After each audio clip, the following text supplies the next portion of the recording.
Ризаэддин Фәхретдин ул безнең бөек галимнәребезнең берсе. Ул дин галиме дә, әдип тә, журналист та, шулай ук дин һәм җәмәгать эшлеклесе дә, эпиграфист та, шәркият белгече дә, археограф та, педагог та. Аның бик күп төрле һөнәрләре булган. Шуңа күрә без аны һәрвакыт искә алабыз. Һәрвакыт аның исеме телләрдән төшми, каләмнәрдән югалмый.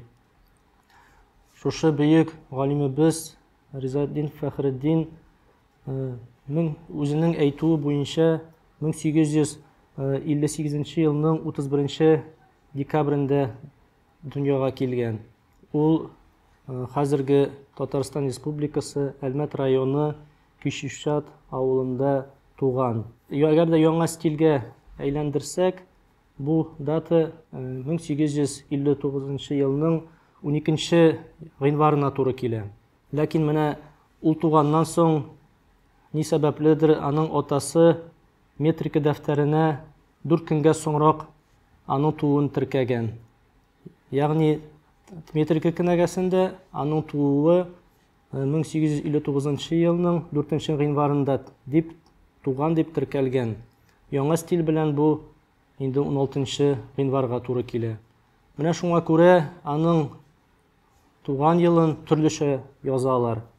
Ләкин менә шулай ук иске стиль белән дә, яңа стиль белән дә аның фактик тууы вакытын һәм теркәлү вакытын. Шуңа күрә менә төрле китапларда төрле даталарны күрергә мөмкин. Ләкин инде ул үзе әйтүе буенча, ул әйткәнемчә 1858 елның 31 декабрендә туган, иске стиль белән. Аның атасы шушы Кишишат авылында имам һәм мөгаллим булган. Ризаэддин Фәхретдин башлангыч белемне атасыннан алган. Шулай ук аның анасы Мәүхүбә абыстайдан гыйлем туплаган.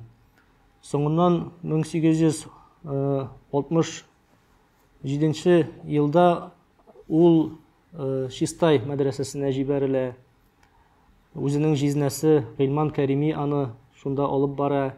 Ләкин ул бер генә ел анда укый ала. Шулай ук Гыйльман Кәриминең Миңлебай авылына мулла итеп кую сәбәпле ул инде анда бармыйча кала һәм соңыннан бер елдан соң 1869 елда аны хәзерге Лениногорск районы Түбән Чыршылы авылы мәдрәсәсенә җибәрәләр. Анда ул бик күп еллар укый. Хәтта 30 яшенә хәтле анда гыйлем ала һәм соңыннан инде югары сыйныфларда укыганда ул башка шәкертләргә дәресләр бирә башлый. Шулай соңыннан укуын тамамлаганнан соң аңа 1887 елда ул имамлыкка указ бирелә.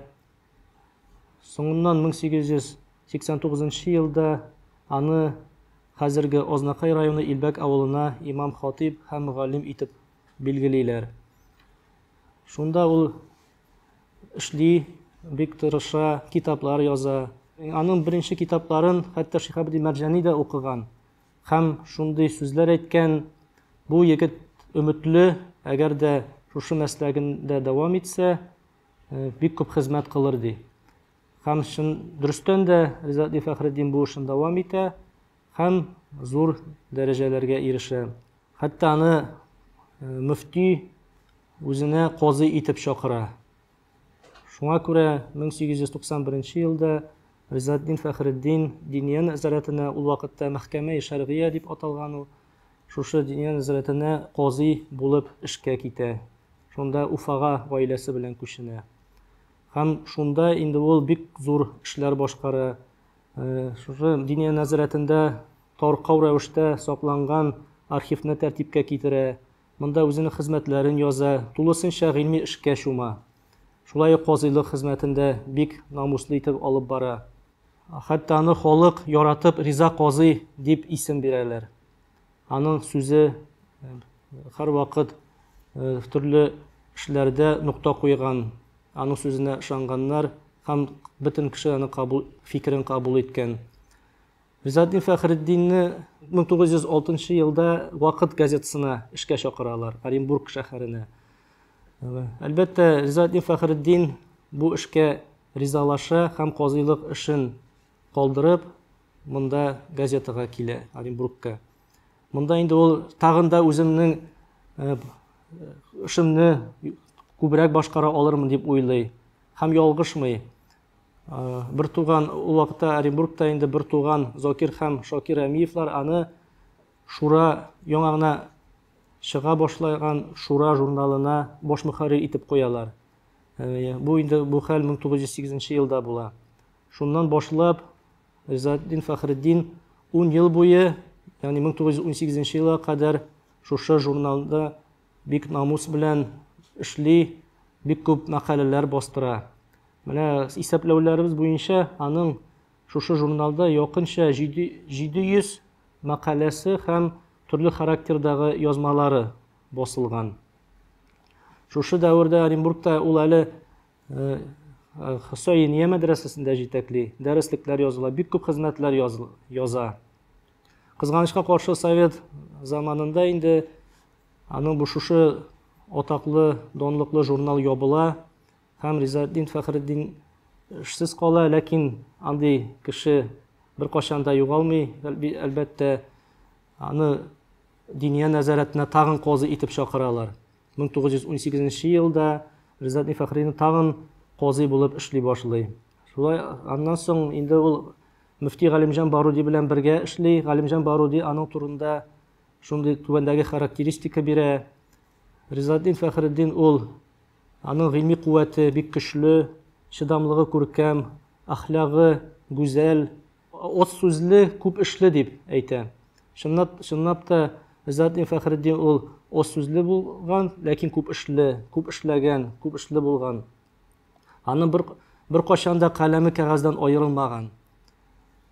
1921 елда Галимҗан Баруди вафат булганнан соң аны шунда ук мөфти итеп сайлап куялар. Чөнки аны халык инде аны бик яраткан, аның гыйлемен күргән, тирән дәрәҗәдә белемгә ия булган, дини белеме дә булган аның һәм дөньяви белемнәре дә. Шуңа күрә ул тарих буенча да бик күп хезмәтләр язып калдырган. Мәсәлән, тарихчылар аның Асар дип аталган әсәр, ягъни тәрҗемәсе әсәрләр була. Шушы китабына мөрәҗәгать итмичә кала алмыйлар. Чөнки анда бик күп шәхесләрнең тәрҗемәи хәлләре турында мәгълүмат китерелгән. Шулай ук аның башка тарихи әсәрләре дә бар. Мәшһүр ирләр сериясендә дә аның китаплары чыккан. Мәшһүр хатыннар китабы, Казан ва Болгар төрекләре һәм башка китаплары бик күп. Аның менә шушы китаплары энциклопедик дәрәҗәдә. Шулай ук Ризаэддин Фәхретдин атаклы педагог та ул дәреслекләр язган. Тәрбияләргә тырышкан милләтебезне, аның менә тәрбияле хатын, тәрбияле бала, тәрбияле ана, насихат, гаилә дигән, шәкертлек әдәбе дигән китапларын бүгенге көндә дә әле мугаллимнәр кулланалар. Шулай ук Ризаэддин Фәхретдин ул әдип тә, язучы. Аның Әсма яки Гамәл вә җәза һәм Сәлимә яки Гыйффәт дигән ике зур әсәре бар. Анда да ул шушы әдәп, әхлак мәсьәлә проблемаларын күтәреп чыга. Шулай ук иң беренче чиратта инде Ризаэддин Фәхретдин ул зур дин галиме булган. Ул дин өлкәсендә бик күп тырышкан, эшләгән. Ул Ризаэддин Фәхретдин менә ислам динен төрле әкиятләрдән, хурафатлардан, яңа диндә булмаган төрле яңа гадәтләрдән чистартырга омтылган. Мәсәлән, инде шундый гадәтләр килеп кергән, акча өчен гыйбадат кылганнар, акча өчен Коръән укыганнар, акча өчен мәетне җирләгәннәр. Ризаэддин Фәхретдин буларның барысына каршы чыга. Ислам динен инде элекке саф хәленә кайтарырга тырышкан ул. Шуңа күрә аның менә дин әһелләре дә әсәрләрен яратып укыйлар, хәтта мәдрәсә программаларында кертелә. Мәсәлән, аны Җавамиул Кәлим шәрхе, Җавамиул Кәлим шәрхне соңыннан дини вә иҗтимагый мәсьәләләр, ислам дине дигән китаплары бик мәшһүр дини китаплардан санала. Һәм алар инде шушы ислам динендә инде өйрәнүдә зур баскыч була һәм һәр дин әһеле, һәр мөселман инде аларны белсә, бик күп гыйлем ала. Шулай итеп, Ризаэддин Фәхретдинебез зур мирас калдырган. Аның 50-гә якын исемдә китаплары басылган. Шулай ук китапларның бер өлеше кулъязма рәвешендә калган, чөнки басарга рөхсәт булмаган. Алар хәзерге вакытта менә Санкт-Петербург һәм Уфа шәһәре архивларында сакланалар. Шулай ук Ризаэддин Фәхретдин аның әсәрләре кат-кат басылган, берничә тапкыр басылган. Барысының да шушы кабат басылуларын исәпкә алып, аны барлыгы 142 китабы дөнья күргән.